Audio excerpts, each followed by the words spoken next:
Okay. It was beautiful. I was right there with you. I hadn't seen the video. I was gonna watch it the weekend before, I'm like, no, I want to be surprised. Good afternoon, everybody. I'm going to call to order the Children's Trust regular board meeting, 4 o'clock, and on June the 14th. And I believe the first thing I need to do is the monologue, which is if you are listening or watching the meeting through the webinar format, please use the raise your hand function. Simply click on the participants icon in the Zoom toolbar and look for the raise your hand button on the bottom right hand side of the screen. Those of you who are viewing the meeting through the webinar may also comment via the chat function. If you're watching via YouTube or listening on the phone and would like to comment, please call the call-in number, which is 1-346-248-7799. That's 1-346-248-7799. And use the ID number 842-4050. 9205. I'll repeat that, 842-4050-9205, and press the *9 to raise your hand. I would suggest that the audience call now, even if your comments are for later in the meeting. That way you can simply raise your hand at the appropriate time. If you would like to ask staff to display the call-in information on this, I would like to ask staff to display the call-in information on the screen at this time. At a previous meeting, we passed a motion to allow board members to participate virtually, so long as we had a quorum physically present due to the extraordinary circumstances of COVID-19. The clerk will now call the roll and verify that at least 6 members of the trust are physically present at today's meeting. Member Durkin? Here. Member Goldsmith? Here. Member Cornell? Here. Member Hart? Member Lamarda? Here. Member Stein? Here. Member Snyder? Here. Member Conley? Here. Member Wilson-Bullard? Here. Jeffy? Here. Tommy's there. I know. Perfect. We now move on to the approval of the agenda. Before we do that, any revisions? No. Any member of the trust may ask to have that item moved to the consent agenda from the regular agenda. Consent agenda items will not be discussed unless moved to the regular agenda. So, any motion, please? Move approval of the agenda and consent agenda. Second. We have a motion by Member Cornell, seconded by Certain. And do we have any discussion? Do we have any public discussion? All those in favor of the motion say aye. Aye. Opposed? Unanimous.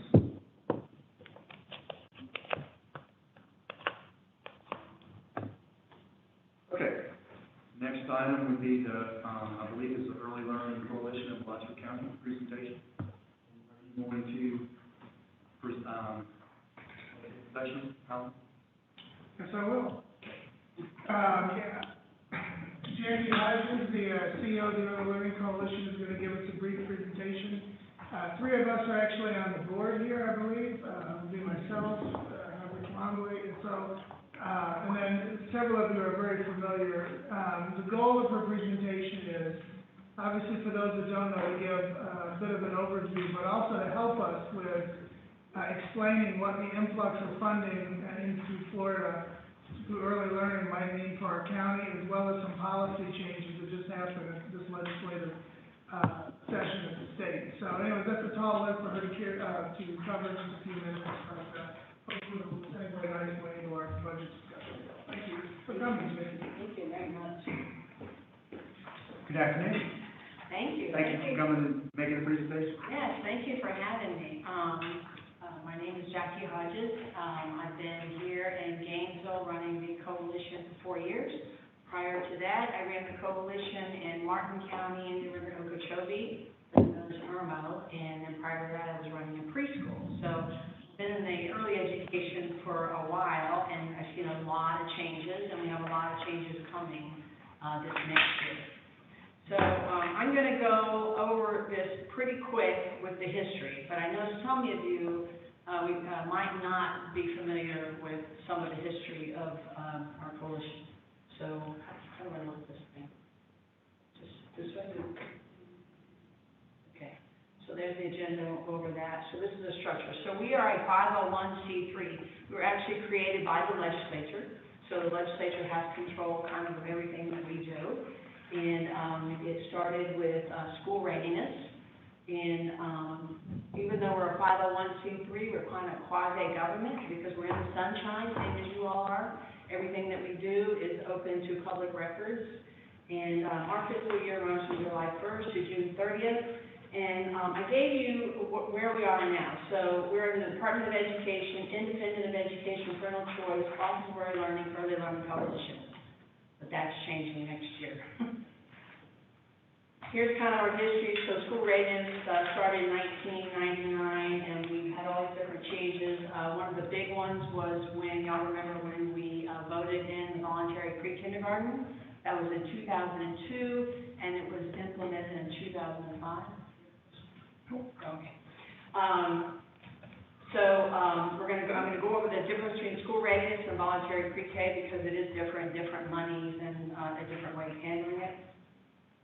These are our 30 coalitions. As you can see, some of them are single counties, some of them are multiple counties. Big Bend has 7 counties that they function under, and it's always been, well, it's been 30 for a long time. You'll notice in House Bill 419, they said they moved it from 31 to 30, but we've been 30 coalitions for a long time. That was just a cleanup. This is our mission and our vision. Of course, now we're focusing on high quality. So when we put children in pre-K, we want to make sure that they're getting high quality education, not just putting them in a daycare. So we focus on high quality, and our vision is ready for school, ready for life, because we feel like that early education and what the children learn at a very young age will carry them through their life skills. This is our organizational chart. We have 3 positions that are appointed by the governor and private sector members, and then we have a list of mandated members, 10, that's written in statute that serve on our board. So I report to a board, and then I have the staff underneath me.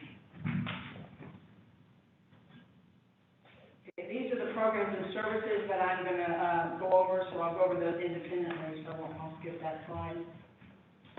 School readiness. This just talks about the benefits of our school readiness program. And in the late 1990s, when school readiness, when they brought that together, they wanted to make sure that children, it wasn't just for children getting a good education, but it also helped the workforce. So that was the focus, because we used to be under the Agency for Workforce, the Office of Early Learning. And so the idea was that parents could go to work, feel safe, knowing that their children were in a safe environment because we're monitoring these providers.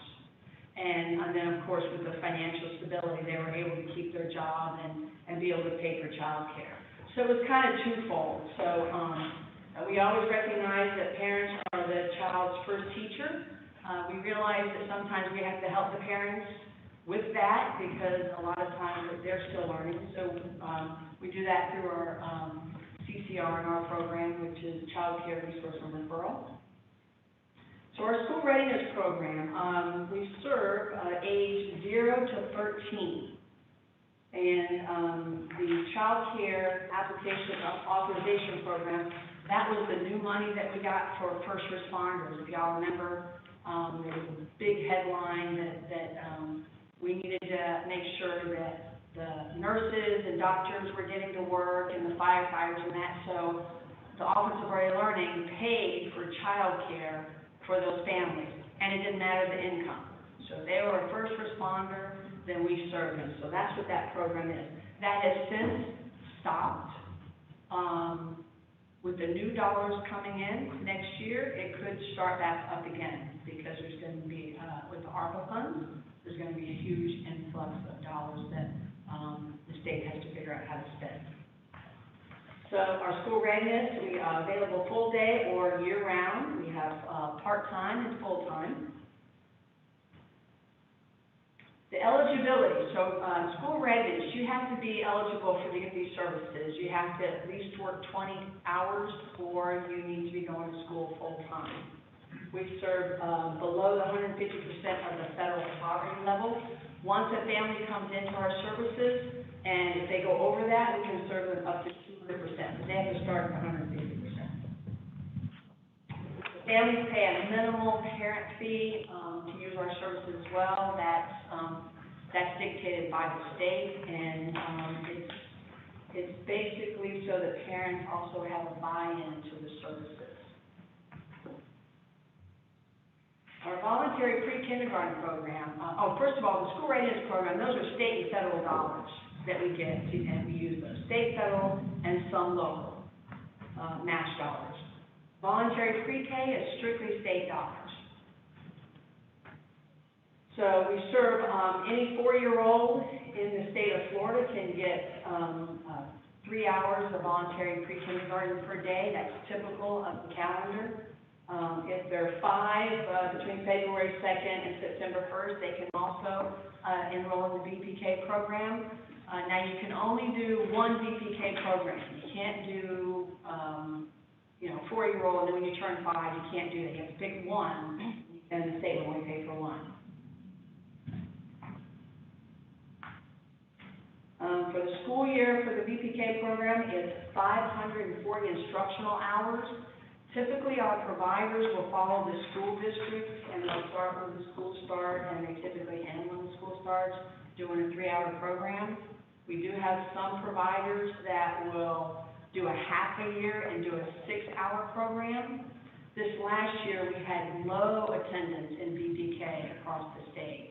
And so we were trying to push some of our providers to do the 6-hour starting in January, but we still have really low enrollment because of COVID. And it's very difficult to do virtual preschool with children. You can imagine just trying to get kids to sit in front of a screen. So it's very difficult. And so if they don't do the school year program, there is a summer program. Typically in the summer, the school district is the only program that can offer the summer program because the teachers have to have a bachelor's degree in order to present that program.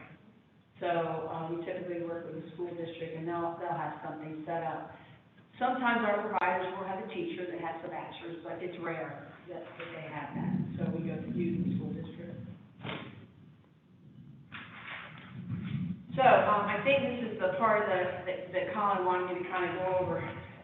So every year we get a notice of award and this grant, and it's the state dictates how much each coalition is going to get. This is our normal grant. So it's been, for our school readiness grant, we get $14.7 million. And then for our voluntary pre-kindergarten, we get $4.2 million. And that's pretty much been the norm. The Corona Response and Relief Supplement, those are dollars that we just got CARES or CERSA, and we use that for CARES 5, and then this one down here, the Coronavirus Aid Relief and Economic, that was CARES 1 through 4. So what happened was, and y'all got, I know the county got CARES dollars, everybody got CARES dollars. So when we first got our CARES dollars, the state, the Office of Early Learning, gave us guidelines on how we were going to allocate those dollars to our providers.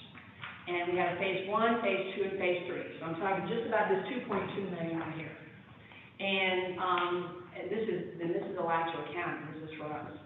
So we utilized what we could, and we still had money left over. So then the state came out and said, okay, we're going to have a CARES 4.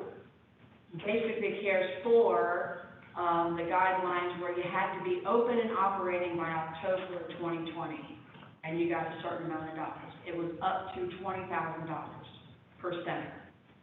CARES 5, which is this top one here, $1.6 million, we just got another one. That is the same as CARES 4 with the same guidelines. So it's basically, they had to be open and operating by April of this past year. So we have utilized not all of our CARES dollars, but a good portion. So what will happen with all of our dollars is that will certify forward. into our next year. Then, the ARPA dollars that are coming out is going to be 2.5 million, in the state of Florida. Billion, isn't it? Yeah. 2.5 billion for the state of Florida, that the Office of Learning Department of Education has not decided how they're going to allocate that yet. Any questions on that? How much are you thinking you'll get of that? Based on the other awards?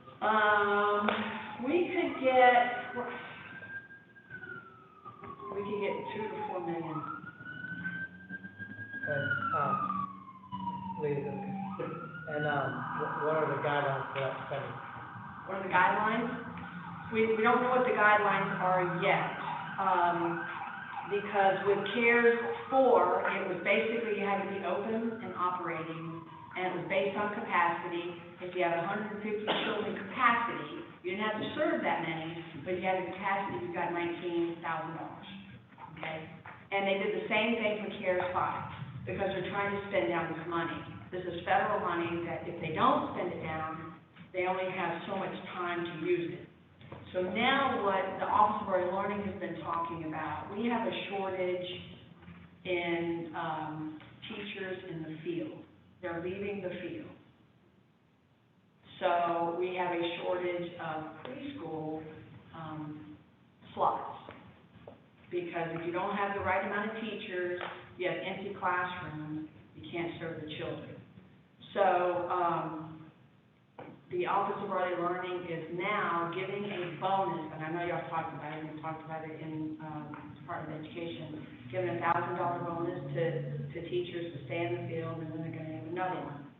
We are also using $1 million of our school readiness funds in Alachua and giving teachers a bonus. And we know what if they apply for it, we know what they're getting paid. We're going to give them 5 to 8% bonus to help them stay in the field and maintain it. But they're some teachers are getting paid $16 and $17 an hour and they're still leaving. They're leaving the field. One more question. I was gonna ask, what's the, starting pay rate for a certified instructor? Well, $16, $17 an hour is good. That's for now. I mean, I know it's not good, but it's good for the area. Some teachers get $10, $11 an hour. Now, of course, that will be going up. Some of them get $8, depending on what their credentials are. Whatever minimum wage is, $8.25. But in September, everybody will get $10 because minimum wage, and then next year will be $11. So it's slowly going up. Some of our good centers, they're paying $16, $17 an hour, and they're still leaving the field. The law says up $1 every year for 5 years, so 15? Yeah. Every September. Thank you. Did you have a question? The bonuses for teachers, those are preschool teachers? Yes, okay. Yeah, so we're working with just our preschool children. Now, I know the Department of Education is doing their own thing. So the state is only paying the teachers the bonuses, and that's going to go directly from the state to the teachers.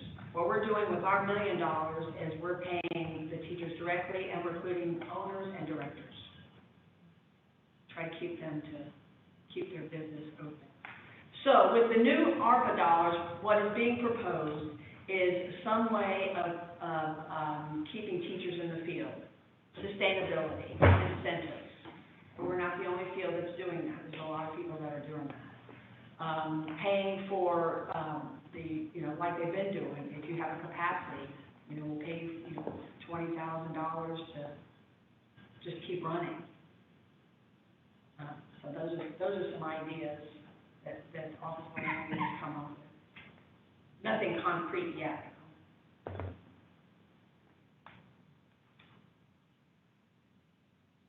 So school readiness, right now we're serving 1,951 children. That's a little higher than it has been in the past, which is great. Voluntary pre-kindergarten, 834, is very low for us. We usually serve about 2,000. Very low. And this, so our funding comes from, Office of Early Learning gives us our funding, and It's budgeted, you know, we do a budget every year, and, and every time we get a new notice of award, so last year we had to change our budget. Last year, we did 8 changes because of the money that was thrown in. So typically, our budget is $16 million. This past year, it's $22 million. These are some of the grants that we get, and some of you that have been around, you know that in the past for school readiness, we got state, federal dollars, and local dollars. And we would take our local dollars and we would call that our 6% match. And we are no longer required to get that 6% match. However, anytime we get a grant from someone locally, we apply it to the match because the state is still responsible to the federal government for that 6% match. So if we do that, and it's more money coming in. I mean, we're not always going to get these millions of dollars coming in. At some point, it's going to stop. So when we match, it's $1 for $1, and we get more money, and it goes directly to slots, serving children.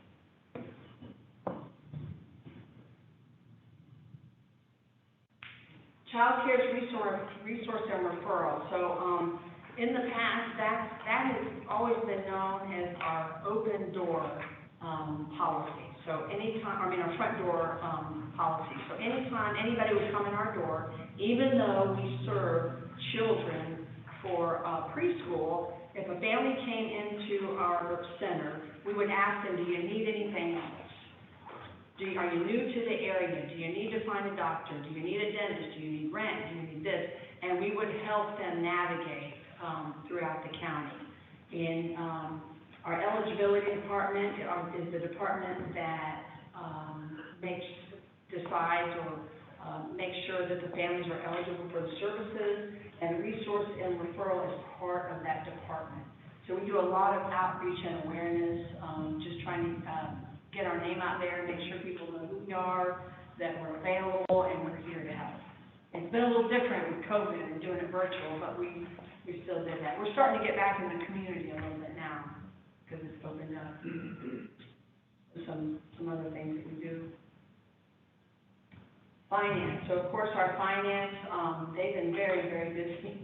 They do the annual budget, do the payroll, and we are on a cost reimbursement. So the providers serve our families, and they give us an attendance, and then we send it to the state, and then the state pays us. So that's how we're paid. We have 3 major audits every year. We get 2 from the Office of Early Learning, and then we have an independent audit, and we have 4 to 6 desk reviews throughout the year. So we are well open to everybody who wants to see our numbers. Nothing to hide.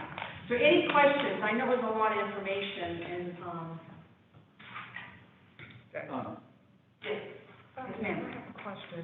What portion of much of the funding that we've been talking about, particularly the extra funding, goes to technology training, particularly the technology training for the students, or for the parents, or for the teachers, or for the various schools, or for the administrators who are managing those programs? Can you talk a little bit about the technology?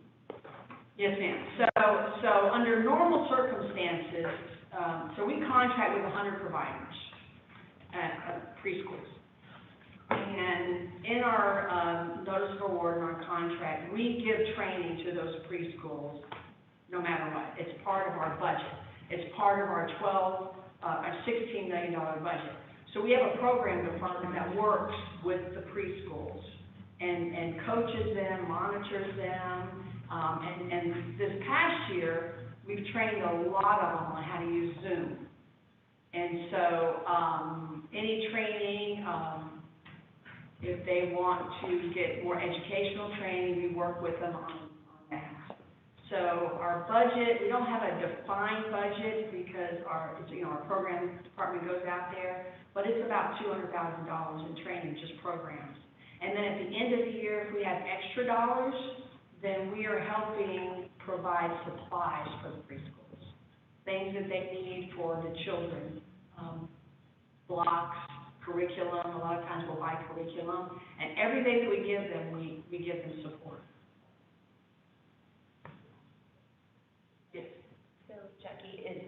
available to any and all preschool programs? If they contract with us, If they yes, contract. yes. And I just wanted to say, on some of this money, on CARES 4 and 5, we were giving funds to preschools that were not contracted with us if they wanted it. So it was open to everybody. So what does that process involve? That process involves the preschool going on our statewide portal, signing up, Okay. and just basically saying, you know, this is what we charge, this is our capacity, and writing a check. Do you provide, you mentioned the technical training, but is other training provided in order for them to be a member or to receive funding? Well, they have to, you know, get DCF license, or they have to get a license exam. There's certain things they have to go through in order to get contracted with us, and then they have to follow certain curriculum in our contract. But we give them support for all. What do you attribute the significant decline in numbers? I mean, obviously, there's COVID, how many of these preschools were closed, and is that the reason for the decline? We actually had quite a bit of we did pretty good here in Alachua County. 60% of our providers stayed open. But when they stayed open, not many children were there, but we still paid. We paid for full enrollment, for a whole year. So whether the child was there or not, if they were enrolled, we paid full enrollment. We paid parent fees. That was part of our CARES also. So 60% of them, you know, pretty much stayed open. But what we're hearing from the providers is the behavior of the children, and then we've heard this for years, is getting worse and worse. And now with the COVID and everything going on, and you know, a lot of other places where you don't even have to have a degree, you have to really, you know, deal with those behaviors, they're getting paid a lot more. There's a lot more incentives, so they're leaving the field. But it's the behavior. Dr. Hart, then, Tina. Okay? Dr. Hart? Hi, can you hear me? Yes. Ma'am. Yes.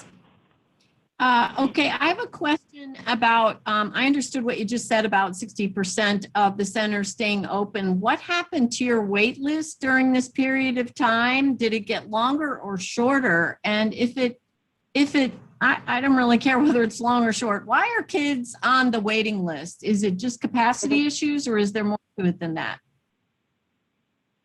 Okay, so last year we had, a year and a half ago, we had 700 children on our wait list. And it was a funding issue, if you can believe that. So 2 years ago, the legislature had appropriated $50 million to reduce the wait list across the state. Alachua County got $2 million. So that was allocated to us in October. And since then, we have cleared our wait list. Now, it's a capacity issue.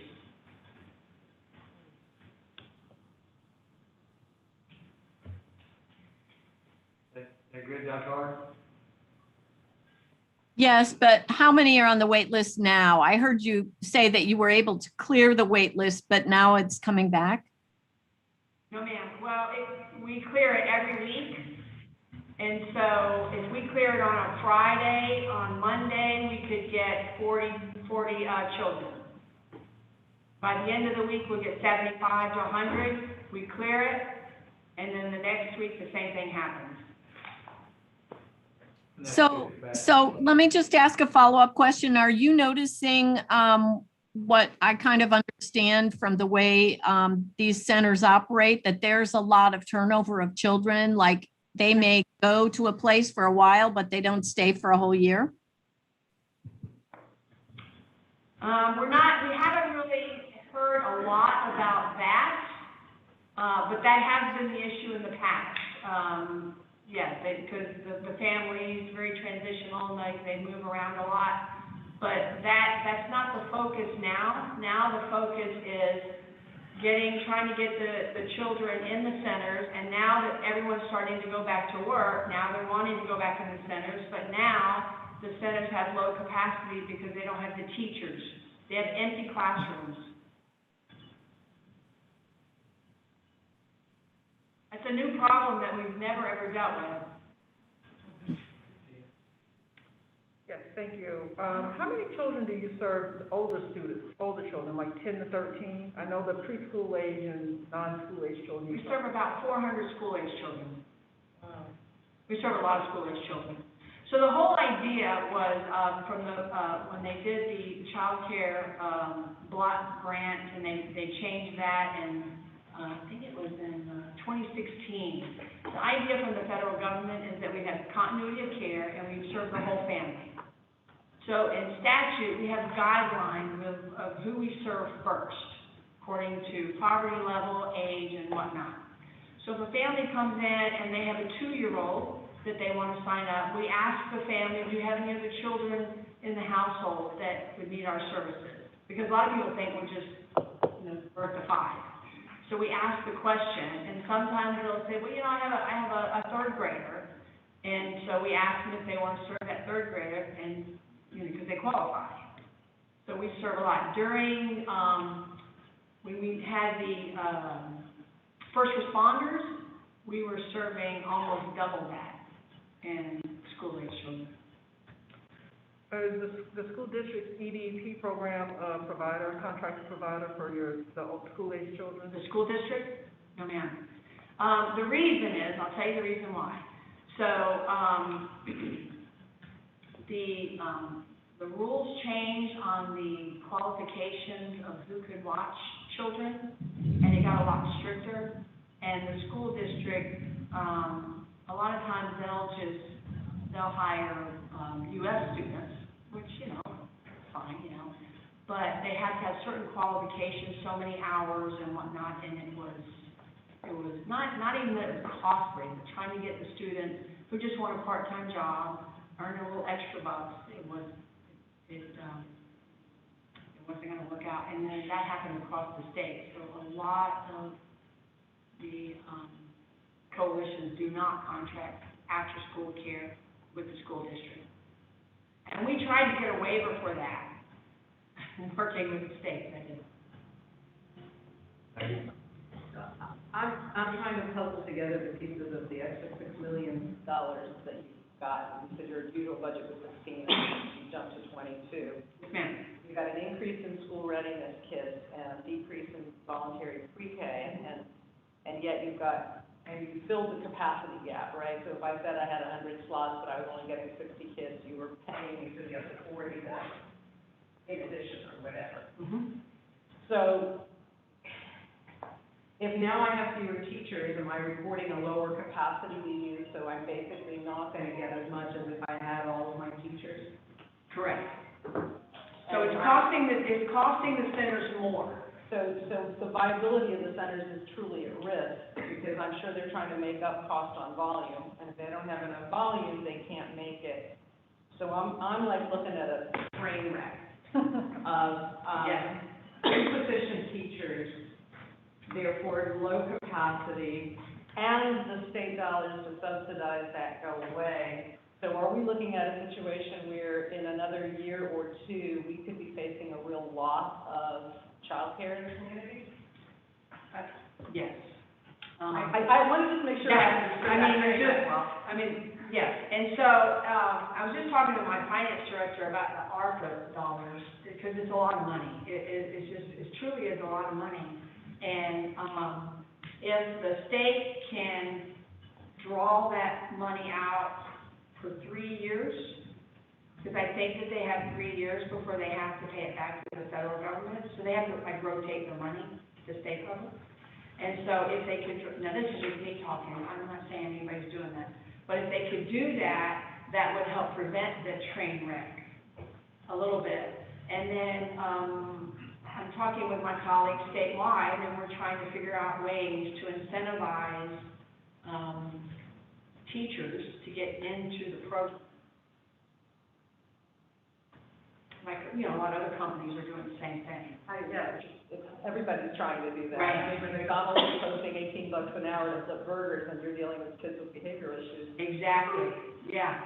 So there has to be a change and there has to be some sort of incentive and, so depending on how the ARPA dollars are spent, you know, that will kind of tell us. But, you know, the Office of Early Learning has listened to us, we have an association, and they do take our input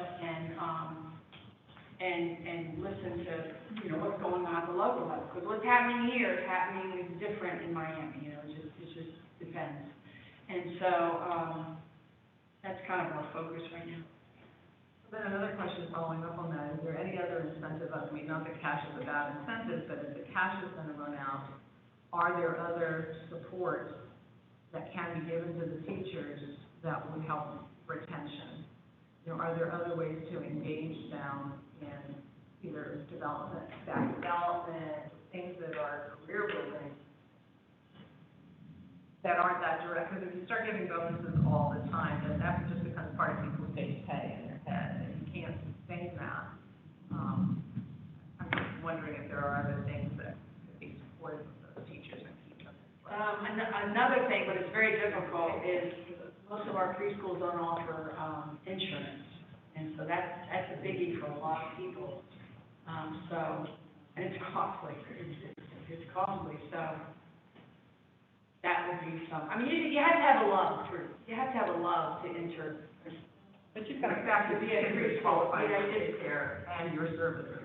Right, you have to love it. It's not easy, you know, but you just have to have a love for it. But that covers the child, that covers the parent. Right, so what I'm saying in terms of at least insurance, you've got a system that's set up so that it has staff that require some services because of the pay. In terms of even childcare. Just Yes. making $10 an hour. Okay, I thought you were saying Yeah, for work. but The it work all, is- it all gets compounded, you know? It's very compounded, yeah, because that's the child, I mean, the health insurance is very, I think, but. Yeah. Any other questions?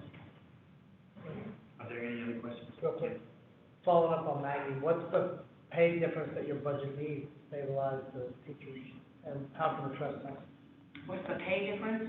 Yeah, how much more money would the Learning Coalition need to raise the pay of the teachers so they're not losing? What's the number? I can get that number for you. I can try to, Well, I mean, I'm sure you take statewide, but like what's the gap? It's tough, because right now, if they're paying, you know, let's say around $10 an hour, because few pay So do we have to $15 double it? If McDonald's is at 18 and you're at 10, is it twice as much? Is that the number? Yeah, so I will tell you, I've had many conversations with Herman Knopf, and I said to him, you know, we need to be like at $18 an hour. He said, $18? He said 22 to 24. Yeah, I mean, I kind of think that's right. I mean, if Yeah. McDonald's is at 18, we gotta I be know. above that, yeah. And I mentioned that to preschool, and, you know, they just have to. Then you have to charge. And then you have to charge, and you know, Or it's it's pay just. now or it's pay later. Right. That, you know, Yeah, I the mean, business model approaching what they're. Yeah. But we pay, so of all the coalitions, we pay the highest to our providers yeah. in the state. We're right there with Palm Beach County. We do pay a lot. So, but it's, you know, we expect a lot. But we're gonna try to raise that as much as we can. Thank you. So one thing that I just kind of want to leave you with, and I you know, Colin and I talk a lot, and I'm all about collaboration, and so y'all kind of know what our guidelines, I mean, I have board members on, we know what our guidelines, we know what I can and can't do. You know, I have to follow statute, and I have to follow rules.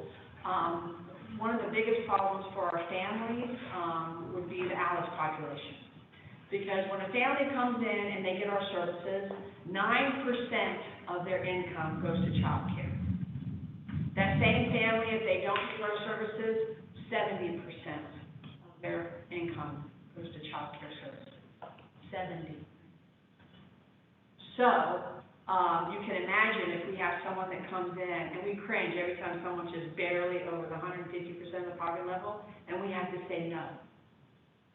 So, you know, if somehow we can get up to 200, I know Palm Beach County is doing up to 300%. Somehow, if we could get there, that will help bridge the gap. Because that family, you think about it, the family that at 160% of poverty level is poorer than the other one, than the other family, because they're getting support. This one isn't, and that's the group that is struggling. Because we're always gonna help below the 150%, we're always gonna do that. It's that group that is struggling. And Colin's been great, we brainstorm and talk about some different things, what can we do for the county? And any ideas y'all have. I don't have a comment for that, but I think before we go ahead, I thank you for your information, Ms. Hodges, but before we go, like, hopping into funding another early learning, and not that that's not a need, there is a severe need in this county to serve older children. And I know we love our 0 to 5, and that's a big group of kids, and that's a lot of benefit, but I just feel like we always have these presentations for younger students, but we gotta get some collaboration going and serve and target and get some mental health, some educational support, some, recreational activities, and we put a little money this summer, but I'm just talking up for the older kids, because, I know how expensive childcare is. I had 2 in childcare at the same time, and my family spent $1,200 on childcare. We had it. It was a struggle. So I'm not diminishing that. I know it's expensive, but I want us as a board, before we go headlong into supplementing and filling a need in early learning, not that it's not needed, but we have another need, and I feel like our focus is always on the younger students, younger children, when we have teenagers that need some services. Well, I know that. What we are going to do in August is we are going to have a retreat, to kind of discuss the budget and what our priorities are, and I think that would be an excellent time to have that discussion. I'd like to add to that too, Mr. Chair. It's not just the older kids too, and again, there's clearly a need for these programs, and I commend you for all that you've done with what you have. But I have to echo the comments of, board member Certain, because if that's something that I'm seeing every day as a juvenile judge, there is such an unmet need for the youth in our community with substance abuse and mental health services. And it's not just the older kids, it's all kids. And what I'm seeing is, kids who day in and day out that appear before me have experienced such unfathomable trauma. And perhaps they're a dependency kid because there's been abuse, abandonment, or neglect, but they haven't, or they've experienced the same, but they haven't reached the system yet. Or again, the trauma, or because they've encountered so many adverse childhood experiences at that point. Is the mental health issue a result of those? We don't know, but there are mental health issues that, unfortunately, we just simply don't have the services to address. So then what happens, the kids start self-medicating, and then it turns into a substance abuse issue. And then in order to fund the substance abuse issue, there's delinquency. So there are crimes that are committed to fund it. They then are placed on probation. They violate probation because maybe they don't have the structure in place. There are significant services even in the community for the probation, for them to complete or participate in while they're on probation. So what happens? They violate because they continue to test positive. Again, they're not getting the appropriate mental health treatment, so they end up in a juvenile program. And as much as I would like to say that's the answer, it's not always the answer, because there are not sufficient services within the Department of Juvenile Justice programs to address the underlying substance abuse and mental health issues. So what happens? They come out of the program, they then reoffend, they're sent back to another program over and over. Maybe they come back and again, the structure's not in place. They don't have the proper wraparound services to implement what they've learned in the program. And so they either age out or they're ultimately transferred into the adult system. If we had something available, either through a juvenile drug court program, a juvenile mental health court program, I know there are programs similar to that throughout the state, where we could focus on kind of on the front end, the prevention, diversionary, address those underlying issues through intensive either day treatment programs or residential programs. I mean, we have the experts at the table. I know Maggie Dr. Labarda has been entrenched in that community. We've had discussions going back 20 years. I'd call and say, what do we have? I had this juvenile when I was a prosecutor. What do we have available? And so often we just don't have enough. And I continue to look into the eyes of these parents and these children who are so desperate for those services. And so ideally, this trust will come together, and if it's in August, that's fine, but I think sooner than later, because I just don't have the answers, and I feel like we all know what's out there, it's just not enough. And ultimately, I would love to see a recovery center available for youth, like we have the U.S. Recovery Center, a residential program, both for mental health and for substance abuse. There is a substance abuse residential program for juveniles. Right. But what often happens is if there's a dual diagnosis, then there's not a program that will address. It's a dual diagnosis, the issue is really complex, and I'd be happy at the August retreat to do a kind of overview of what the mental health system and substance abuse. I think we need it, yes. Because it's a very complicated issue. You know, we would get those same kids referred, and the parent is in court pleading and crying to you, and then failing to bring the child. I absolutely So understand, it's a right. really complicated web of issues, and there are levels of care that are just missing in the entire state. Right. No question, no We're question. gonna lose Ken and, I don't, but I'm sorry, I've gone over, but again, it's unmet need. Oh, It's an unmet need, and I would like to see the trust start focusing on that obvious unmet need in our community. And those kids are getting younger and younger. And they're getting younger and younger, which would coincide with the and what's kids gonna that are take is young. there's gonna have to be some sort of dovetail between, throughout the spectrum of age. So we'll work on that, and, besides, thank you very much for your presentation. Oh, you're welcome. Thank you, Jack. The sad part is, I know that, there's only so many dollars, and. Right. And, but anyway, Colin, do you wanna take over and, I feel like anything I say will be anticlimactic. well, Good job. remember, it is the What time is it? Really, what time, who's leaving at 5? Commissioner 5:20. Cornell? 5:20. 5:20, okay, well, I'll go as fast as I can. Last meeting, the motion was to get a bunch more information from the tax collector, the property appraiser, any new stuff we want to bring it back and present a proposed village and tentative budget. I'll just skip to the punchline and then fill in the details. We're gonna recommend a rollback rate, which is not, and frankly, I hate to say it like this, but when you see the overall picture, if you decide not to go with the rollback rate and go with a full half mil, it really won't make too much of a difference. We're gonna have probably more than we can spend this year, next year, and the year after anyways, but I'll show you a little plan on where I think we could get, by 2030. But anyways, this is very complicated. I appreciate everything everyone has said. This is my punchline slide on the rollback rate. So our total budget would be, let me just back up for a minute. Previous, you don't have these, so you'll have to look at the TV. So the total, we take in about 7.9 million. We get a little bit miscellaneous revenue, that's all Pritzker. Other sources are some use of fund balance in Pritzker, and then some transfer from the general fund to the capital projects fund.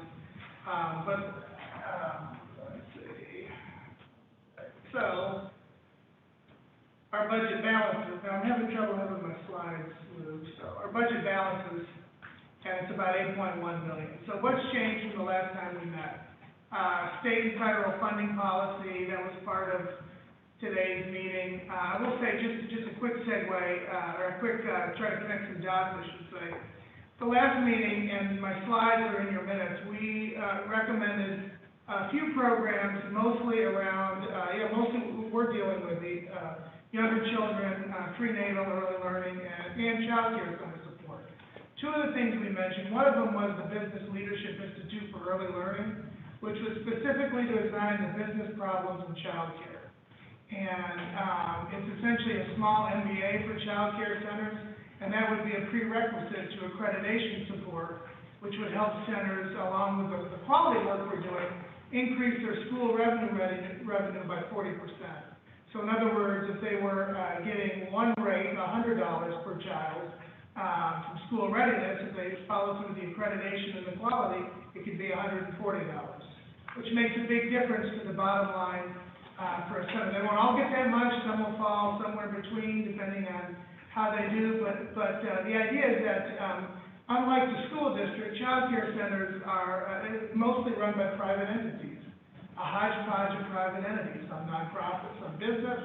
And so while government can directly give money to teachers, I think I agree with Dr. Labarda that people either think it's a salary or they know it'll just be a one-time thing and it won't make a difference. So the problem is that the money coming in needs to work so that the money going out to the employees and the services is sustainable. So the other thing we recommended was the Children's Forum Registry, which will allow us to collect data on salary dollars for the child care centers that participate in our program. So Jackie doesn't know this yet, but any center that gets coaching or goes through the business leadership program, should you approve both of those, will need to enter the registry. The centers will need to enter the teachers some demographic data and some data on their payroll with their actual wage, and we'll do a yearly census. And if you want to receive Children's Trust funding, you'll have to participate in that, but we'll be able to show if this makes any difference or not on wages and what the wages are. So that's quite an effort to get that going, but that'll see if any of it, and it's only a piece, right? So on the other end, from the feds and from the state, they're going to have to increase some of those rates or do something, but this will at least help. And one problem that wasn't mentioned is you were talking about the teachers. There's child care center owners that don't even take home 15, 16, 17 bucks an hour. And so, we're trying to address it more on that side. We'll see if it works or not. So anyways, there's been a lot of changes in policy this year. Property values, just so you know, did come in higher than expected. We're going to discuss a little bit about fund balance, and then hopefully we can have an August 9th workshop. I know there's a lot of needs, and everyone, as I look through every board member here, you've all told me about a program or an agency or something that you wanted to see funding, and it hasn't happened probably yet in this forum, all publicly, and so the purpose of August, and the problem is that even though we have some funds available, there's still only so much work we can do in any given year. And so where we focus our time and attention for the rest of the year and into the new year coming forward will really depend on what comes out of that workshop. So we'll talk more about that. This is our system for a thriving child, and really the challenge is where does CPAD fit? Because I know people talk about systems change, but really we interact with a bunch of different systems. The juvenile justice system, it's a system.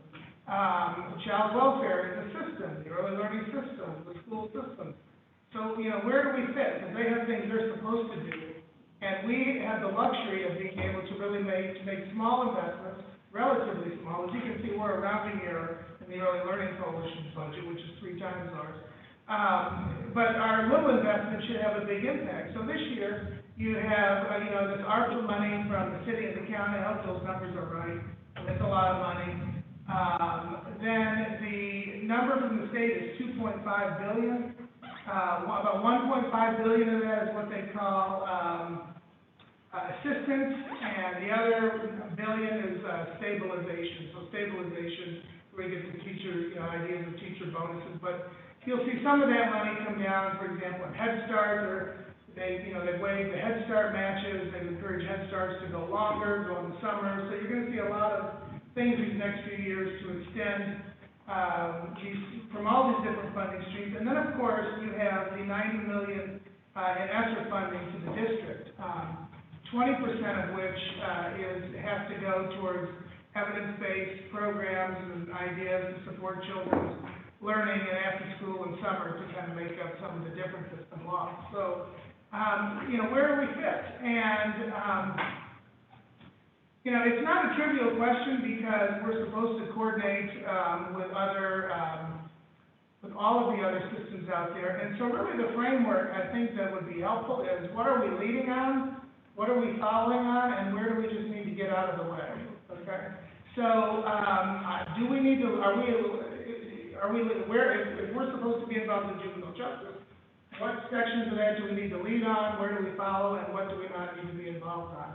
Typically, I would say the same thing for early learning. Right now, it looks like, it's evolved to that we are a big leader in child care center quality, whether it's on the practice side or on some of the new things we're gonna be literally on the financial support side. We've never really discussed that, I don't think, in this framework. Are you okay with that? Should we go more that way, or should we go one way and not the other? Because that's not actually a direct service for children, right? So you want to see if that's being successful. Some of these discussions also impact how we're going to measure those and if they're effective. And I would say you'll see the same problem when you get to other things like summer and after school. So this summer, we said that basically we're going to provide safe places for children, and we're going to make sure parents are satisfied. And that's the measure. Are they safe and satisfied?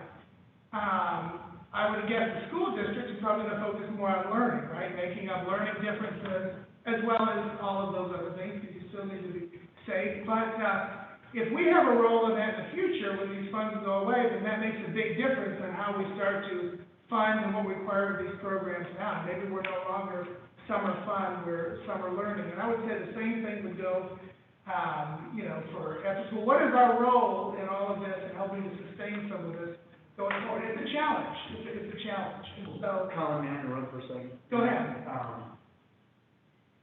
Our meeting on August 9th, I don't know what the school board is doing, as far as some of these things. I don't know what the juvenile justice system is doing.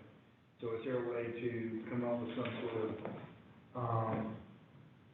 summary of what's out there, so that we kind of know, have that background information, so that, yes. Here's where there's a gap, where we might be able to help, because Yeah. presenting all this, school may be doing something, they may have extra dollars where they can be doing something, that's not really necessary for us to be as involved. Well, I would say that's our job, and that process never ends for staff. It never ends. We are doing that. That's how, if you say, what should I be spending most of my time doing? It's that.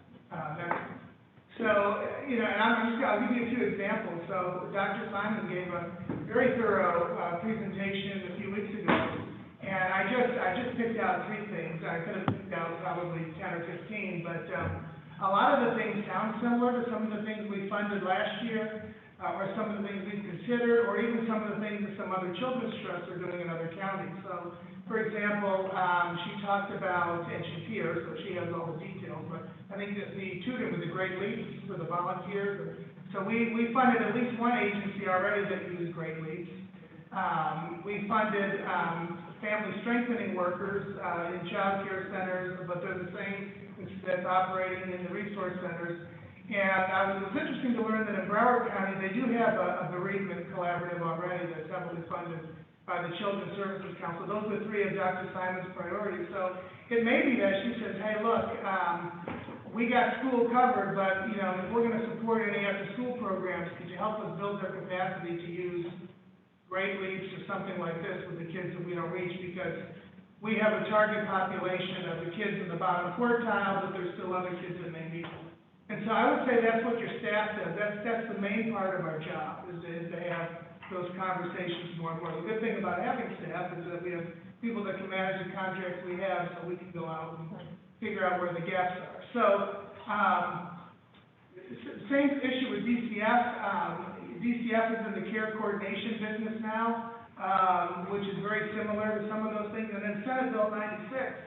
I had spoken about when we had Stephen Pennypacker here about, making sure all the children had representation and dependency to move them through quicker, because that's been shown to work. I didn't think that bill was going to pass, and it passed. So now DCF is going to have regional attorneys that are going to do what we thought we might need to fund, and then they'll just draw down the Title IV funds. So again, that's a constant challenge in appropriately budgeting in this type of, we're trying to plug in, things are changing. And with COVID and all this money, and the fact that we're really just getting rolling, it's made it all the more difficult. So hence, that's the big buildup on why I think we can take a break, and roll back this year, because I know there's some other governments that are gonna have some, tougher decisions than we will this year. So anyway, property values came in good, so we're gonna get some extra money just for the new construction regardless. We came in at 17.13 billion, and, the reason why I think we can afford this year to roll back is because of our fund balance. So, in our audited financial statement, we had 5.1 million left over at the end of fiscal year 2020. For this year, if I had to project, I'd say it's gonna be about 8.5 million. Now, not all of that is things we can spend. Some of that, I'm gonna ask the board to assign, for example, to put aside some for a building. And if we follow the budget that I've laid out this year, then we'll have 9.2 million after this coming year, but we will have enough money to fully do whatever we need to do, even if we need to purchase a facility. So going forward, that's why, by the way, with the millage, we could spend, one option is we could still spend it if we had a $500,000. We could just draw down the difference from our fund balance this year and continue to do that over the next few years. We could have this rollback rate, but continue to spend and draw down some of those funds that have been pre-collected. But I think a policy that the board would also need to discuss in August is, most organizations like ours have a minimum fund balance, and ours is 5% with a suggestion of having 2 months of cash, which is about 16 to 17%. But what's the maximum, right? Or if we have this much, what is our plan to spend it down? So plan 2 could be more of a sustainability plan. And when I say sustainability, sustaining some of these initiatives out there, or that are coming down with, maybe a modest drawdown next year, but then heavily starting to sustain some of these programs with, $750,000, $800,000, $900,000 a year until by 2030, when we're up to be reauthorized, we have about we were left with about 2 months worth of cash in our fund balance, or give or take, by that time. By the way, you should never really trust a projection when someone says they can project like 10 years in the future, but it's good enough for this. So not reliable, but credible enough for what we're trying to do. So, but I think that's a discussion we have to have, right? Because once we decide how we're gonna address what we've accumulated the last few years, it'll make setting the millage and the budget and priorities a lot easier going forward, so. And as you go forward, you also might want to put in there a scenario where it's worst case. If we're in a boom right now. Yeah. And seeing what it's like when it's not, it's pretty frightening. We could do 3 scenarios. One, when things go way down and, if we're anticipating that'll happen, what would happen in that case? So one thing, but rolling back a little does give the option to kind of go upward in the future as well. So, anyways, so at the, let's see, it seems like I'm missing a slide. Actually, so what would we cover at the workshop? Well, the staff would help frame the workshop. I think my intent would be to, since we're not gonna have the meeting, let me see if I can play this slide. Are y'all okay with that meeting in July? We're gonna vote, I think you gotta vote on it or something at the end, but the workshop, I think we need to review our goals and indicators, our health, keeping kids healthy, safe, and supported. Not to get rid of those, but I think there's some unspoken goals here that are not, that we have, but we just haven't written them down. For example, I would say there's a goal around agency capacity in the community. What role should we play in, agency capacity? That's why I see a lot of this training. I think Dr. Labardo, we had a conversation about capacity around mental health. So is that a goal for us? If it is, we need to write it down and prioritize it. I also think there's probably some unspoken goals around system coordination. When I got here, I quickly realized that we were supposed to coordinate everything. Everyone wants a one-stop shop for everything, and we were supposed to do that. That sounds good to me. I need to know that. We need to write it down because that takes some different skills and some different things we need to do. So hopefully that will come out of the workshop. Are we missing some? Are there more? Lead, follow, and get out of the way, I think, is a conversation we need to have. So, juvenile justice, child welfare. I think we're easily a follow in child welfare, but, after school, out of school time, all of that stuff, what is our role? Are we leading, following, getting out of the way, and that'll help. And there's a board member wish list. You should talk amongst yourselves about your wish list. You all call me and say, I want this, I like this, how about this, and I have gotten lists from all of you, and I followed up, and, for example, one board member, said, what about technology? I bet you can guess who it is. It's, and I'll be darned, there's a Children's Services Council down there that does have some parent training we're doing for technology. We don't know how it works, but, you know, we'll figure it out. If that's a priority, then I think we need to have a board member wish list section. And then, of course, we need to hear from the public as well. So, in a forum where I think if they want to come, and it's easy to come, they can do that. So, the motion, so that's me, we're supposed to have that discussion slide after. So the proposal today is that we're just gonna, we'd recommend to go with a rollback rate, that's the staff's recommendation. And that we would have a, tentative budget of the 8.104911 or something, whatever it says in your packet. And then, we would probably just send, we have to send that to the board of county commissioners, probably just send them a high-level version of that. And then, for September, all of what happens in the workshop will be incorporated in our, final budget document, which the standard we're using is the GFOA's, distinguished budget standard, which says that your budget is really a financial plan, a communications plan, an operation plan, and something else, there's four. Which is why there was a lot of words and things in the draft kind of explaining how we got to where we are. There is a reason for that, but the goal is that ultimately the public has input, it's transparent on how we got there, and it clearly ties our priorities to the budget and how we're going to measure those priorities to know if the money we're spending is effective. So that's it. Now, if there's any questions, great. If not, Thanks, Council, for the presentation. So the difference between the .4868 and .50, quick math came up to about, what, 220? Yes. 220,000? yeah.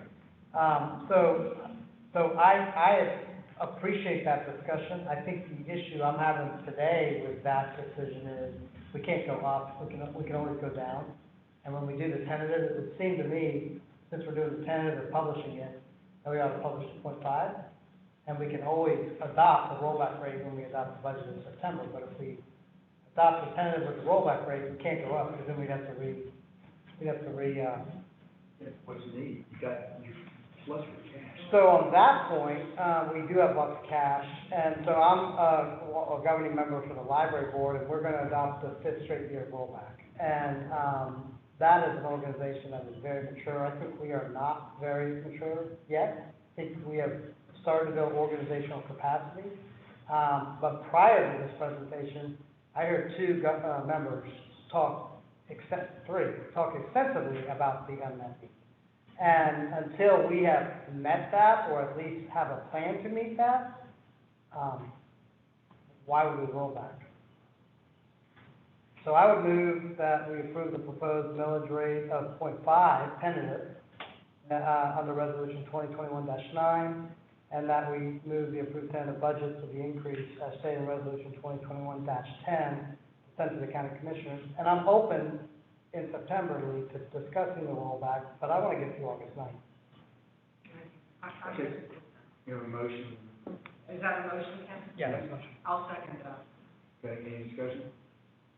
I'll vote for it, Ken, but I've seen what happens when districts and counties and whatever get flush with cash, now the legislature reacted, and, if they were to come in and see how much cash we have on hand, they would probably not view it favorably. And what they did ultimately was they dictated what our millage rate was going to be one year. So, you know, we need to be mindful of that, because, you know, what we do also has an impact on how all the districts are used. So I won't vote for it. I think we need to do the rollback rate. We've got a lot of cash. You're right as far as you've heard about the unmet needs, but we're always going to have unmet needs. And, you know, one of the things about our technology is SWAG doing that already with the parents out there. I know that they provided, it was hopefully, to engage parents to offer them. So Christie may know better than anybody about that. So, I mean.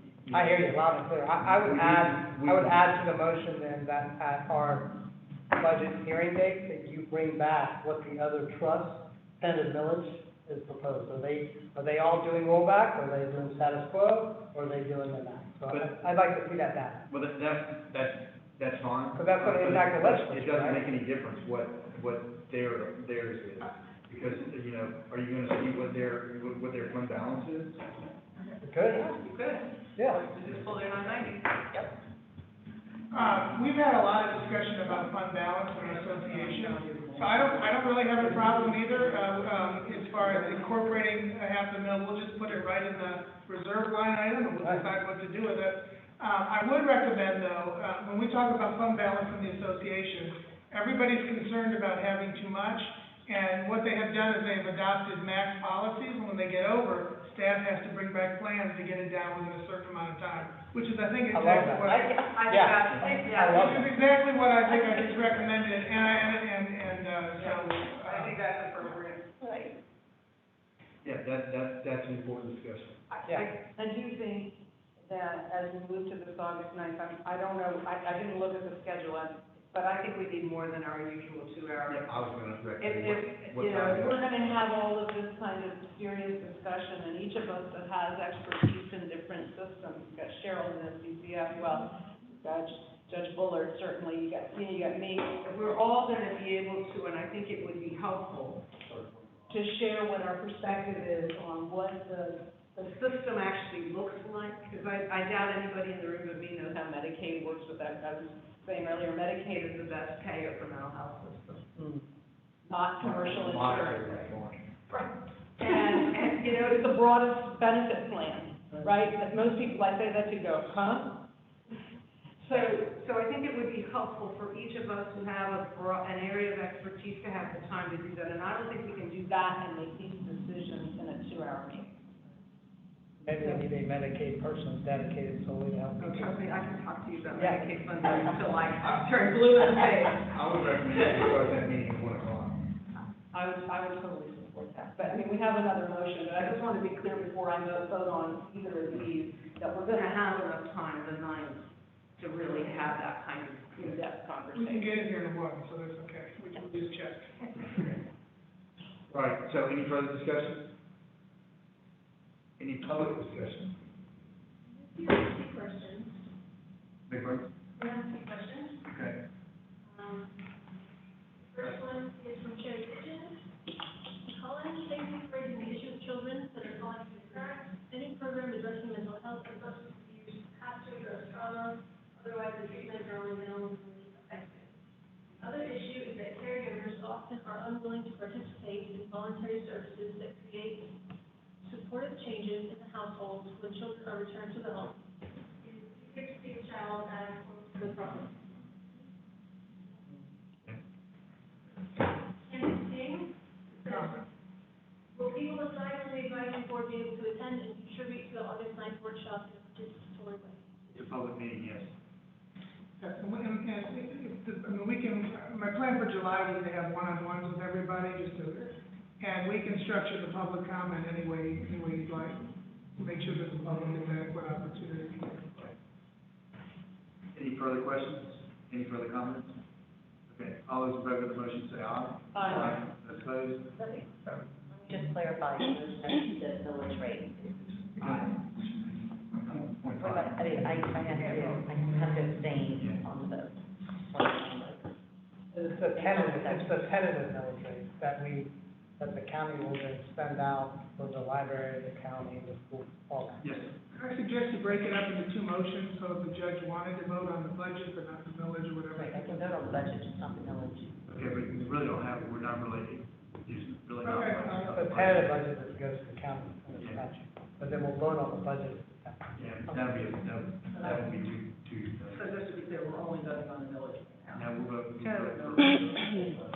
And, the judge will abstain from this one, I'm running to make sure I didn't miss a so, I think it was unanimous with the exception that Judge Bullard didn't get the opportunity to vote. do have two resolutions that go to the board. So you are approving a budget that increases it by the amount of that, or tentative, okay. All right. Couple hundred dollars. Yeah, And then also part three was bring back to resident trust centers. Fund balance is fine. I'd rather actually spend it all, not have a big fund balance if we have the organizational capacity to do that. Well, you We know, may not. but- I don't wanna spend money personally, one person, I don't wanna spend money just to spend money, it sounds like. No, we're on the getting- need, Yeah, yeah. but we're getting gobs of money from the federal government, and it sounds like, you know, they're having to be creative to figure out ways, very good solutions. But being creative to spend the money. So anyway, okay, that motion passed. So, next item would be I think, the contract for accounting services. oh, I'm sorry, I got three more, good, okay. Unless there's questions, I would be okay with approving those all in one big motion, and the meeting's taken a long time. The accounting services RFP, it's fee for service, it's negotiated on a rate with Carver and Ingram, based on their, rates that they gave to the state on the state term contract. So the amount and the time, if we don't use the time, then we won't pay the money, so it's strictly on an hourly rate. Half of the contract is reviewing our accounts payable. That's based on the old way, that was done through the clerk's office before I had, Dion, before I had Belita. And so I anticipate, I don't know what the final number will be, but I'm anticipating, my guess would be we're gonna spend a little bit more getting started up, just working out the processes. But going into the next year, that it would probably, I can't imagine it being any more than what was put on the item, which was $164,000 and change. So that's the first one. The second one is the lease agreement, which I think we've discussed. This would give us the entire building, that we're currently on the second floor as well. It may be that we can actually have, our board meetings there, I'll have to figure out if we can make that work. And then the third item is to renew our, letter of engagement with our auditing firm. It will cost more money this year, it'll cost double because we'll have a lot more transactions to audit. I think the total is $20,000, and that's still pretty good, I think, for an organization this size. Okay, so Move staff's recommendation for 7, 8, and 9. have a motion, do we have a second? Second. Second, Ms. Surratt. Also with the accounting contract, because I called, Colin today and asked, because it's more than $40,000 to $164. And he said part of the issue was that while the county was very magnanimous in helping, a lot of times there was some quality that had to be done in order to get the things done that they needed to get done, because, the county was doing an awful lot. So by going with, an accounting firm, obviously they'll make it a little bit more of a priority. The amendment to the lease, weren't we at one time talking about somebody going in upstairs? Didn't? No, we are going upstairs, Okay, just us. just us. Okay, all right. Okay, That's That's next what I year. was, Well, the seller has to want to sell, but, you know, that's the next conversation. well, not that building, I mean, if you don't wanna sell. Yeah, yeah, oh, yeah. What, in that city? The city owns? No, they sold it. We're ready from the new owner. To the, To get the lease. Yeah, it's an apartment, right? One of their subsidiary or something or other. Yeah. Okay, so, any further discussions? Any, discussions from the public? Steve? I actually had some concerns about the CRI contract. It seemed really high for what they were providing, but now that you told me to speak to service, I'm gonna kind of be okay with it, but it's higher than what they did on, school board, contract. So. It's higher, I can share. Well, the school district has a finance staff and a CFO and all that. We have a finance, fiscal, assistant, and she's sitting right over there. And then we have Carver and Ingram. And you're getting 2 for 1 because I'm focused, functioning as a CFO right now. So, we'll see. So they're giving us like 5 people behind the scenes. But if it doesn't work, it's a 1-year deal that we can renew or not, and we won't do it again. So I'm with you, and kind of, you know, seeing how it goes. I think once they get it set up, It should decrease they instead of. can hire people and they can reduce their staff. Right. Okay, any further comments? If not, all those in favor of the motion say aye. Aye. Those opposed, motion's unanimous. Program support? Thank you. The next, item on the agenda is the sponsorship funding request. So the trust has received, two sponsorship requests. The first one is from the Concerned Citizens of Newberry. They're interested in the trust, sponsoring their annual back-to-school backpack event. This event will be held at the Martin Luther King Jr. Community Center in August. The event only supports families, that have, low-income families that residing in the low-income housing in the city of Newberry. It's also for, children that qualify for the, free and reduced lunches. They are, anticipating distributing between 125 and 150 backpacks. And the overall event, this is something that they do every year, and it provides families with information, to help them prepare for the upcoming school year, as well as local resources that assist children with having a successful, school year.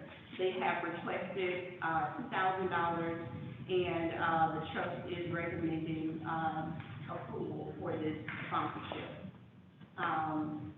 The second sponsorship request is from the United Way of, North Central Florida.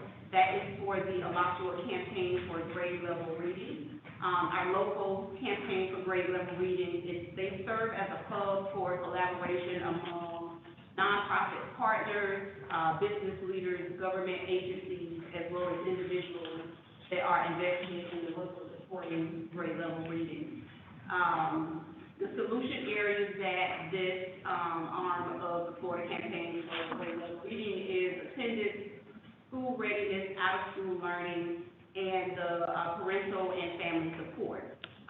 We're very interested in supporting this because, one, it aligns with our priority that all children have what they need to be successful and learn what they need to be successful. But this campaign falls under the state network, which is led by the Florida Children's Council.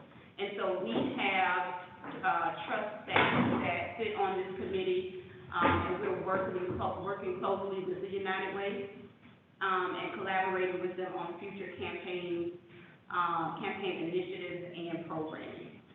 United Way has requested $1,000 for this event, and the trust is also recommending it for approval. All sponsorships, organizations that apply for sponsorship are required to make sure they include the trust information, the families that are benefiting from any sponsorships that we approve, are aware that funding is coming from the trust and that we're supporting the event. Questions? If not, give a motion for funding for United Way in the city of Newberry. So, Motion, and a second. Second. Motion, a couple seconds. Any questions? should I vote on this because I have been participating as a member of the Grade Level Review campaign? And You don't receive any benefit. I don't, but I just wanted to ask to be sure. But that's the legal counsel, that's the issue. If you aren't receiving any specific benefit, special benefits, are you on the board? I'm on this board, and I am like one of the original members who took the training and kind of organizing the campaign, that's it, but I don't get any. But you aren't in the you don't do any governance with that organization? No. Yeah, you're fine. Any questions? Okay. All those in favor of the motion say aye. Aye. Those opposed? Motion's unanimous. Summer contract update? All right, I'm gonna have, Dion, one of our contract managers, provide you guys with an update on our contract. Everyone, you're up. Yep. You should have a copy of this in your, packet there. I'm just gonna give a short review where we are right now with the summer programming called Summer Fund.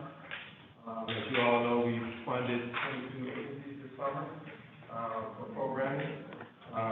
In May on the 13th, we did a summer kickoff, training for all the agencies, where we covered, goals for, the trust for the summer programs. We went over child enrollment forms.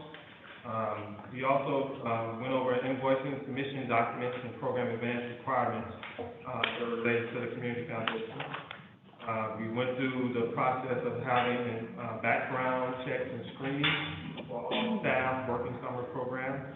And also, the person that's in charge of the organization as well has to get that, screening and background check as well. We went through, CPR training, where the trust is supplying, agencies up to 2 members to get, staff trained in CPR training. And then we also went over data collecting training that will be going to be starting this June.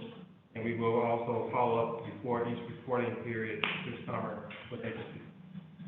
I'm gonna go to this slide and then the next slide, and I'll open it up for questions. Out of those 22 providers this summer, there's 48 programs, 2,087 youth supported through our funds. That'll be 19 elementary programs, 20 middle school programs, 9 high school programs out of the 48. These programs start up next Monday, start on June 21st, and go to August 6th. Some programs are 2 weeks to 7 weeks long. Some start up in July, not all of them start up in June.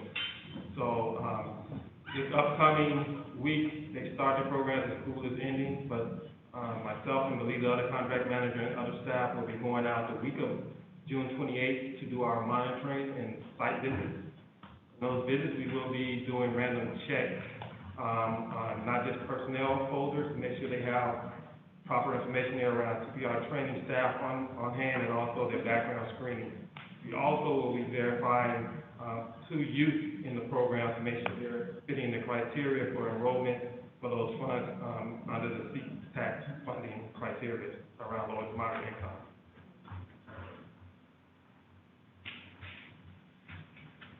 We'll go to the next slide here. I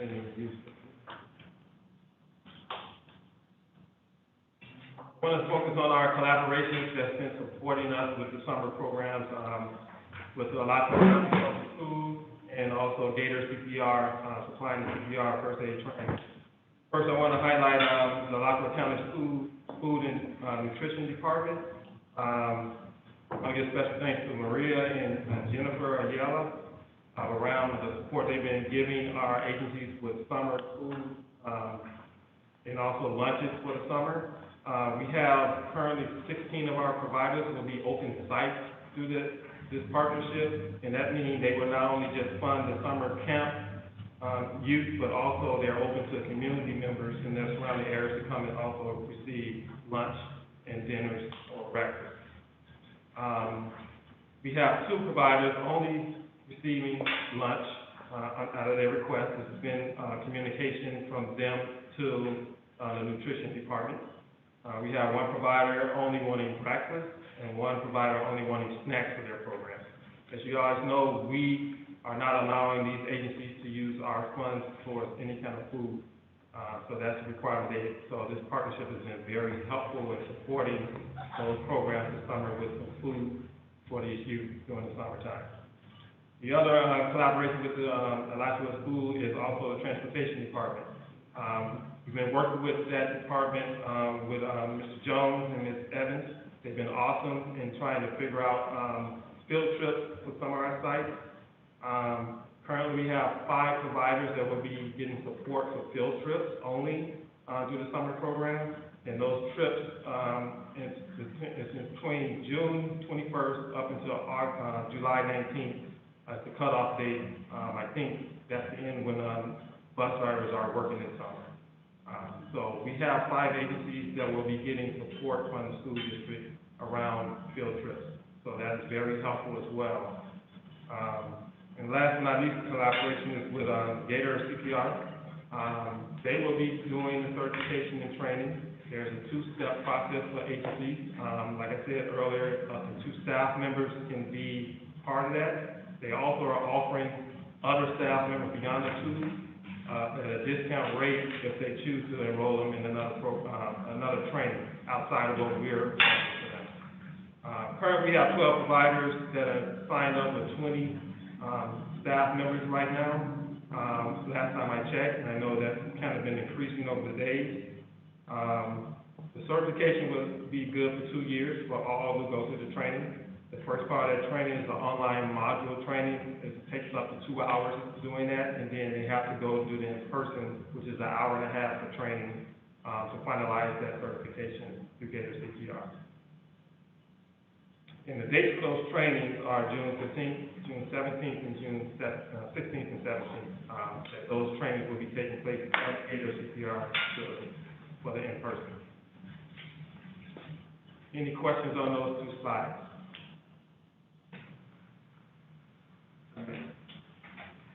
All right, the last slide here is a request action we have for the board.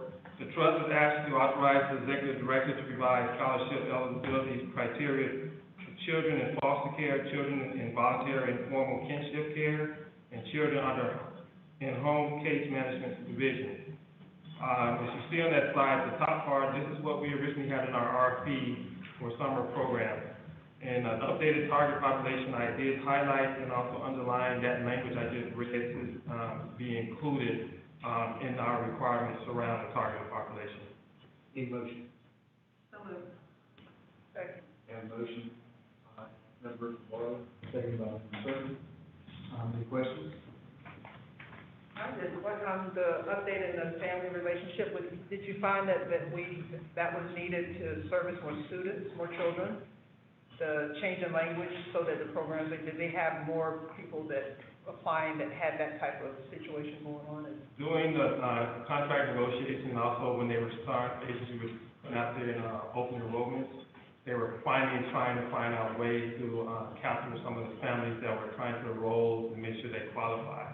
So with that, we as a team went back and tried to get the proper language and make sure we were covering that to get implemented, because there were certain cases where some families were not working as well, and how do you prove that and things like that. So it was based on the feedback from the providers where we wanted to address that so they didn't have to have that wording. Thank you. Any questions? Any comments? This requires us to food and nutrition classes. Okay. Thank you, Dr. Hart. Any further discussion? If not, all those in favor, say aye. Aye. Those opposed, motion is unanimous. Thank you. Oh, thank you. The system mapping RFP.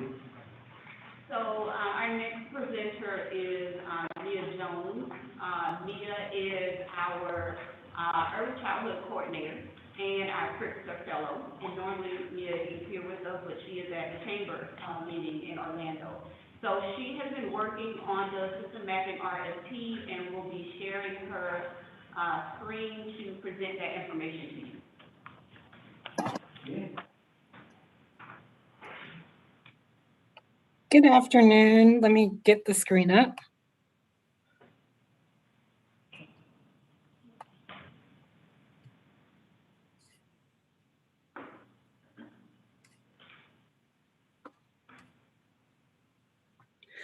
I'm presenting on the System Mapping RFP 2021-05. CTAC is seeking proposals for an entity or individual researcher or group of researchers to conduct a system mapping of service touchpoints, formalization of intake, referral, and information sharing protocols. The successful applicant will work collaboratively with CTAC staff and our prenatal to 3 project partners to create an ongoing touchpoint identification to add new services, introduce new key contacts, evaluation of changes in the number and percentages of all eligible families being served or connected. The focus of this project is the early childhood development system within the 4 components, which are the early learning and development, the family leadership and support, the special needs and early intervention and health. The purpose of this project is utilizing system mapping to implement ongoing service touchpoint identification to add new services, introduce new key contacts, and the objective of maintaining a complete and updated catalog of services and families.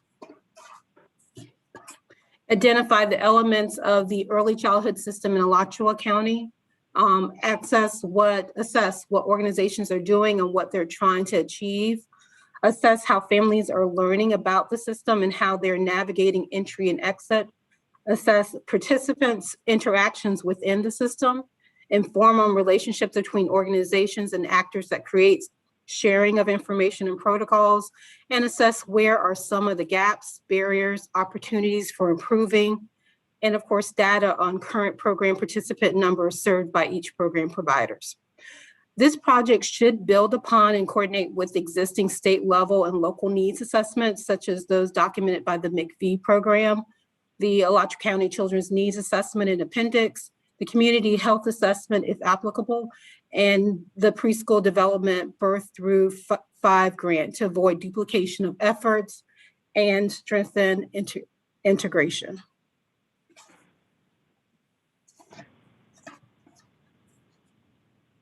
Ooh, let me go back a slide.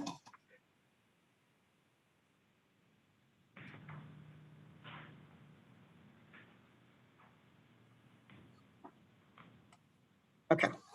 So our submission timeline is, if it's approved, we would be releasing it on June 15th, which is tomorrow.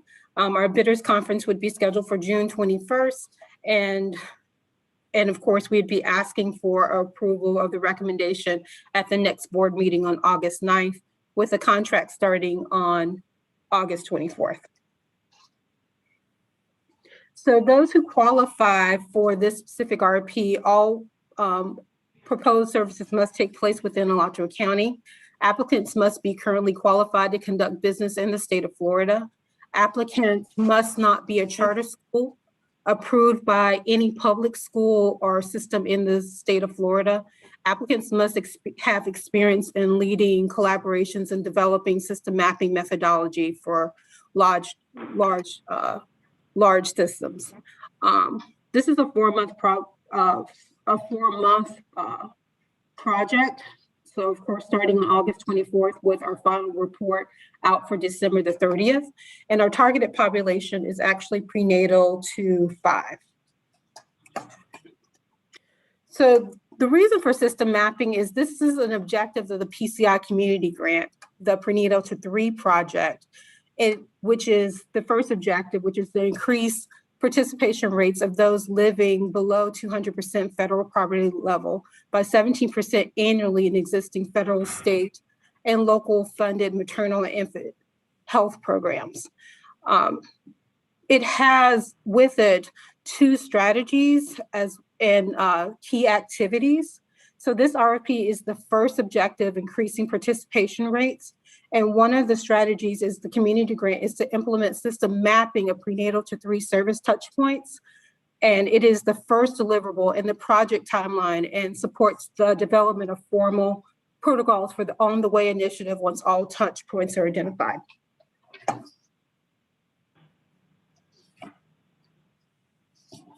So although the PCI community grant is specific for prenatal to 3, the targeted population for this RFP will be for prenatal to 5, so we can capture all early childhood service touch points. And our impact is to identify all of the touch points in order to develop a formal protocol for On the Way initiatives once all providers' touch points are identified. Our evaluation criteria for the person that should be awarded this award would be past experience, the project plan and the tools they plan to use for the system mapping, subcontracting, if they choose to do that, the price proposal, and we will be interviewing the prospective applicants. And of course, the review and selection process is the same for all RFPs, which we will be reviewing. We'll have staff recommendations. We will bring it over to the board for review. We have a protest period and of course, awarding of a contract. Are there any questions? Any questions? One of the questions that you asked earlier that we didn't discuss was, are we going to be the resource for cataloging different provisions? Sounds like this is doing it from 0 to 5. Is that correct? Yes. Okay, so my question is, what would it take to go to 0 to 18? Then you would have. Yeah, this is different. This is very. Yeah, well, one of the reasons there's a lot of energy now around 0 to 5 is I have a staff person whose job it is to coordinate with that system. So that's an example of if we want energy around other things, it takes some expertise to do that. And so we're getting there, right? I have 2 contract managers, but Mia's job is to go out and coordinate with the system, in her context of the goals that you approved the Pritzker goals, and to find ways that either other agencies can fill those through policy or, in our case, through funding, right? And so accreditation, for example, is another one of the things that Mia will talk to you about later. That was something we said we'd do in the Pritzker initiative. And that's something we'll put some resources towards, at least, that's what staff will probably end up proposing. In this case, what she'll have is a map with touch points, we'll be able to see some gaps, to see if there's spots. And then we have this discussion, right? Is this gap something we should fill and lead? Is it something we should follow someone else to? Or is this particular thing not something you should be involved with? That's the kind of information she'll bring back from the systems mapping.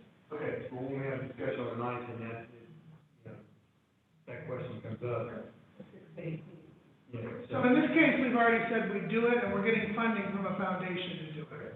My hearing of this was, to quote Dr. Snyder, our funder has asked us to.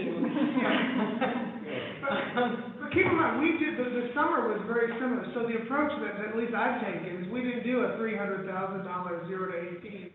We have picked areas, and then we've studied them further. And that's the approach I would prefer, and the kind of feedback that we'd like is what other areas should we be doing these deep dives for to bring back other ideas. Okay, that's great. That's how it all connects. Okay.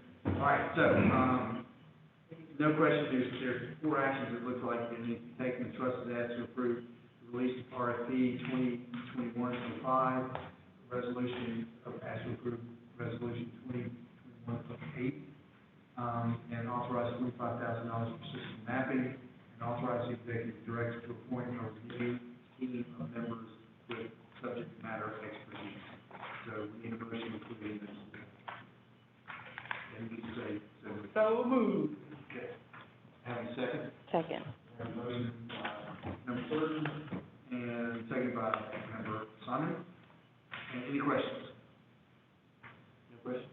All right, all those in favor of the motion say aye. Aye. Those opposed, motion's unanimous. Let's see, next item, summer fund communication, is that just, we could read on our own? If you would prefer. Information? We're doing a lot of good things though, and so at some point we'd like to kind of, because we do have projects.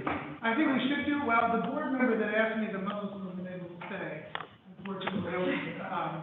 So maybe we can put that one off till August when it's over, but I would like to give this presentation Okay. at some point, because I have been asked, what are we doing to communicate? Well, in that case, why don't you actually make an item, it's not at the end of the thing, but it looks like it's for informational purposes. The item, we actually. Well, there's 2 in there, so there's one specifically on summer, and then there's a for information only on our overall communications, well, that'll be in there. Okay, all right, so do we have any, board member comments? Actually, we need August 9th, 1 o'clock, we need a motion, Saturday, 1 o'clock. Is that okay with the board? Okay, need a motion?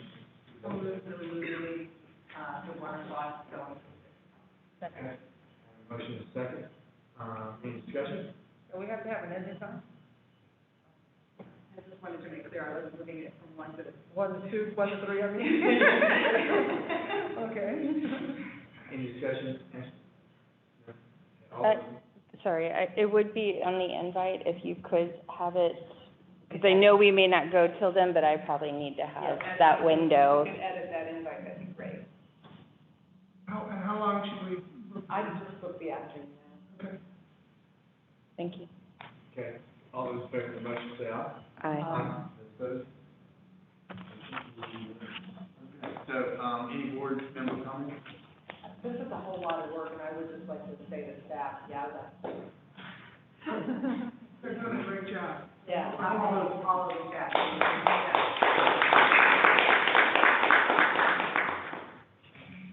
Yeah, there was 200 pages in the packet. Yeah. Dan did a great job on the presentation, he didn't have.